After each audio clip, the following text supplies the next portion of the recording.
Business में invoices बनाना तो सब करते हैं, लेकिन जब इनवॉइस वैल्यू बढ़ जाए या कम हो जाए तो उस सिचुएशन में क्या करना चाहिए? यही होता है कॉस्ट अमेंडमेंट अंडर जीएसटी। आज के इस वीडियो में हम समझेंगे कॉस्ट अमेंडमेंट क्या होता है, कब करना पड़ता है और कैसे आप इससे अपने जीएसटी रिटर्न में सही तरीके से रिपोर्ट कर सकते हो। कॉस्ट अमेंडमेंट का सिंपल मतलब है जब इनवॉइस इशू होने के बाद उसकी वैल्यू में कोई चेंज आता है।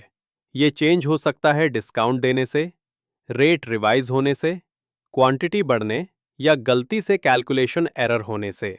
एग्जाम्पल लो, आपने किसी क्लाइंट को 10,000 रुपए का इनवॉइस बनाया, लेकिन बाद में पता चला कि एक्स्ट्रा 2,000 रुपए चार्ज करना था, तो अब इनवॉइस वैल्यू बढ़ गई। यही होता है कॉस्ट अमेंडमेंट। जीएसटी लॉ में कॉस्ट अमेंडमेंट के लिए क्लियर रूल दिया गया है under section 34 of CGST act 2017।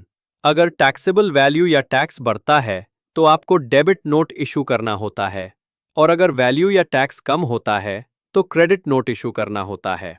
ये नोट्स हमेशा ओरिजिनल इनवॉइस के रेफरेंस में इशू होने चाहिए ताकि बायर का आईटीसी और सेलर का टैक्स लायबिलिटी सही तरीके से मैच हो। कॉस्ट अमेंडमेंट करना बहुत इंपॉर्टेंट है क्योंकि ये डायरेक्टली आपकी टैक्स लायबिलिटी और बायर के आईटीसी क्लेम को अफेक्ट करता है। अगर आपने अमेंडमेंट सही रिपोर्ट नहीं किया तो जीएसटीआर 1 और 3B में मिसमैच आ सकता है और डिपार्टमेंट से नोटिस मिल सकता है। इसलिए हर कॉस्ट चेंज को प्रॉपरली डॉक्यूमेंट करके डेबिट या क्रेडिट नोट के थ्रू रिकॉर्ड करना चाहिए। स्टेप 1, आइडेंटिफाई कीजिए किस इनवॉइस में चेंज हुआ है। स्टेप 2, डेबिट या क्रेडिट नोट इशू कीजिए चेंज के हिसाब से। स्टेप 3, अपने अकाउंट्स बुक्स में एंट्री अपडेट कीजिए। स्टेप 4, जीएसटीआर 1 में debit credit note details file कीजिए। स्टेप 5, बायर को इन्फॉर्म कीजिए ताकि वो अपना आईटीसी अपडेट कर सके। Example, invoice value 1 lakh rupees plus 18% GST equals 1,18,000 rupees. बाद में 5,000 रुपीज डिस्काउंट दिया गया तो आपको 5,900 रुपए का क्रेडिट नोट इशू करना होगा। 5,000 रुपए प्लस 8 बार 7 रुपए जीएसटी।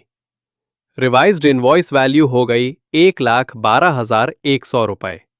ये अमेंडमेंट आपको जीएसटीआर 1 और 3B दोनों में रिफ्लेक्ट करना होगा। Common mistakes to avoid: invoice को डायरेक्टली एडिट कर देना, डेबिट/क्रेडिट नोट को जीएसटीआर में फाइल ना करना, बायर को इन्फॉर्म ना करना जिससे आईटीसी मिसमैच हो जाए, डॉक्यूमेंटेशन ना रखना। Always remember, without proper record GST audit में दिक्कत आ सकती है। हर कॉस्ट अमेंडमेंट के साथ आपको प्रॉपर रिकॉर्ड मेंटेन करना चाहिए। ओरिजिनल इनवॉइस और डेबिट/क्रेडिट नोट दोनों सेफ रखिए।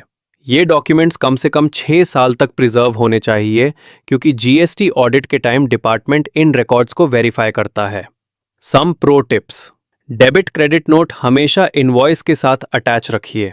फाइलिंग से पहले रिकंसिलिएशन जरूर कीजिए। मैनुअल एरर से बचे, अकाउंटिंग सॉफ्टवेयर का यूज कीजिए। कॉस्ट अमेंडमेंट अंडर जीएसटी को अगर आप सही समझेंगे तो आपका कंप्लायंस और अकाउंटिंग दोनों स्मूथ हो जाएगा।